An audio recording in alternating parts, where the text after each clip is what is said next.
All right, it looks like we're recording. Hi everybody, it's Tuesday, which means it's another one of my videos.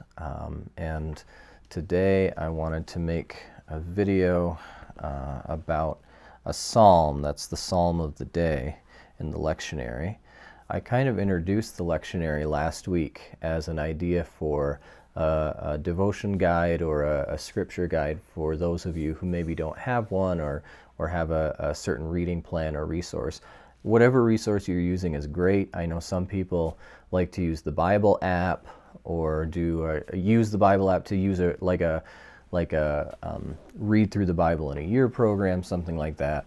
Which is all good. What I like about the lectionary is kind of over the long haul, long term, it provides a good sort of rhythm, and it gives you a psalm every day. It gets you in a couple different places in the Bible each day, rather than spending your whole time on a given day in like Leviticus or something like that, which for a lot of people is not a very interesting thing to do, although some people really enjoy that.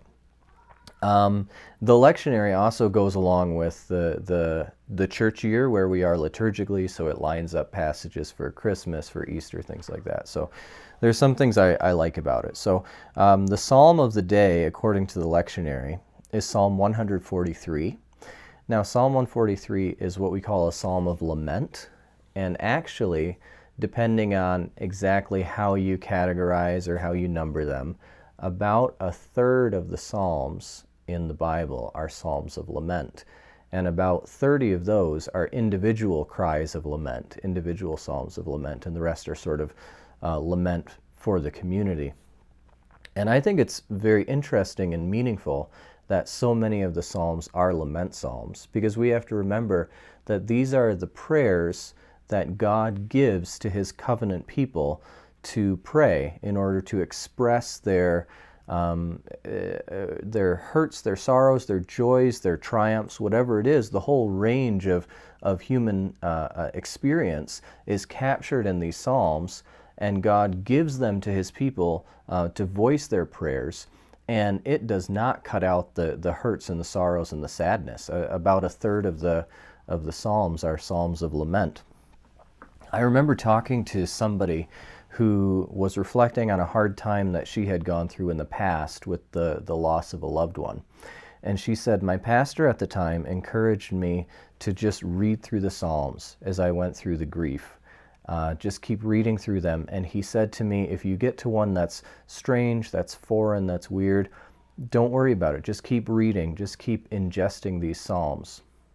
Now, my skeptical brain immediately went off because I know how weird and foreign and strange some of the Psalms can be, so culturally distant from us. For example, there's a whole category of what we call imprecatory psalms, which are these kind of like, God, strike down my enemy, God, bring vengeance upon my foe, these kinds of things, which if you are going through some sort of process of grief of a loved one, how are things like that gonna come off? How are those gonna read off the page to your experience? So I said to her, I said, did you find that to be a meaningful practice, this practice of reading through the Psalms and just keep on going no matter what you encounter? And she said, absolutely. And I should not have been surprised by that at all, because these are the prayers that God gives his people to pray, and God knows what God's doing when he does that. This was reinforced for me again recently when I was watching a live stream of a musician, a Christian singer-songwriter named Wendell Kimbrough, who's done a lot of work in the Psalms, putting the Psalms to music. And he said in that experience, which he does as a job for church, he'll sometimes come across a psalm that he just doesn't think it connects. It's not meaningful for his church context, for him personally, whatever it is. He pointed out that a lot of us have 10 favorite or maybe 20 favorite psalms, and we just kind of live there in the book of Psalms, and the rest of them are just, they're too culturally distant, they're too weird, they're too strange, and we don't really visit them.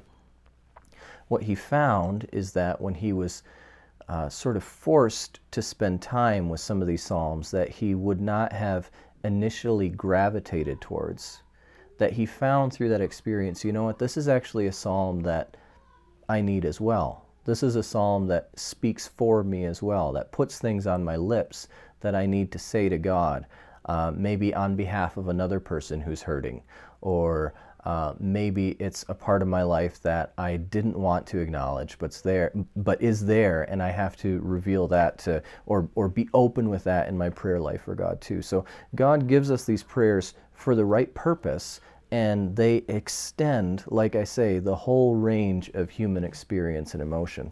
So as we turn to Psalm 143, Psalm 143 does have some of that imprecatory flavor. There's a little bit of God strike my foes in it. But it strikes me that we have a bit of a common enemy right now in this virus, in this disease, and its effects are wide-reaching. Not only those who are infected, but our institutions, our medical system, our places of work, everything is affected by this. And so I do think that Psalm 143 resonates with the moment that we're in. And so as I read it, I think it gives its own commentary. Let it resonate with you, how it strikes you. And then after this video, maybe a couple more times later today, take a look at Psalm 143 and be mindful of how it affects you, how it resonates with you, what God is saying to you through it. Psalm 143 says, Lord, hear my prayer. Listen to my cry for mercy.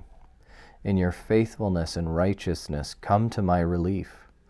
Do not bring your servant into judgment, for no one living is righteous before you. The enemy pursues me. He crushes me to the ground. He makes me dwell in the darkness like those long dead. So my spirit grows faint within me. My heart within me is dismayed. I remember the days of long ago. I meditate on all your works and consider what your hands have done. I spread out my hands before you. I thirst for you like a parched land. Answer me quickly, Lord. My spirit fails. Do not hide your face from me, or I will be like those who go down to the pit.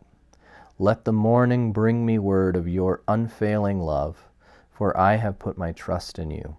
Show me the way I should go, for to you I entrust my life. Rescue me from my enemies, Lord, for I hide myself in you. Teach me to do your will, for you are my God. May your good spirit lead me on level ground. For your name's sake, Lord, preserve my life.